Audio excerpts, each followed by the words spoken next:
Hello friends, welcome back to Pink's Kitchen. Today let's check out how to make crispy Medu Vada. This is a healthy and of course an easy recipe. I have few tips to get fluffy vada, so let's check them out as we proceed. Now let's quickly check out the ingredients and get started. I have soaked 1 cup of ural dhal in water for 3 hours. It's been 3 hours now, it's nicely soaked and it's super soft, so drain off the water and keep it ready. Now transfer it to a mixie jar.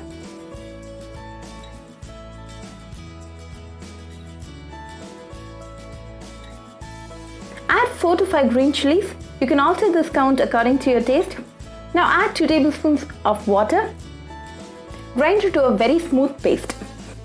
Now transfer the paste to a mixing bowl. Now pull out a small portion and drop it into a bowl of water. It should float. Only then your batter is in proper consistency.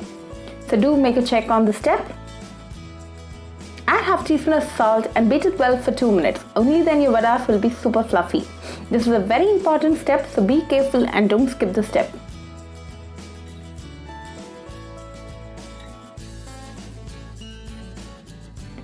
Now to your batter, add 1 finely chopped onion, a bunch of curry leaves very finely chopped, a bunch of coriander leaves very finely chopped, 5 peppercorns. Mix it well and your vada batter is now ready. So let's quickly start making the vadas.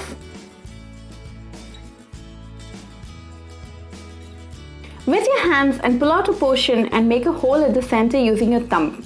Now it's ready to get fried. Drop it into nice and super hot oil. Fry for 2 minutes in medium flame.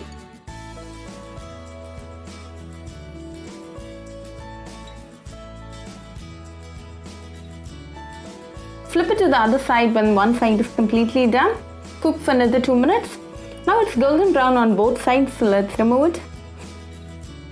Serve it nice and hot with a bowl of coconut chutney and enjoy it with your family and friends. Do try this recipe for this Diwali and write back to me your feedback. I'll meet you all with another recipe. Until then, bye friends. If you wish to check out our recipes in Tamil, do visit our Pink's Kitchen Tamil channel. Do subscribe to our Pink's Kitchen channel and click on the bell icon for latest updates. Happy cooking and thanks for watching this video.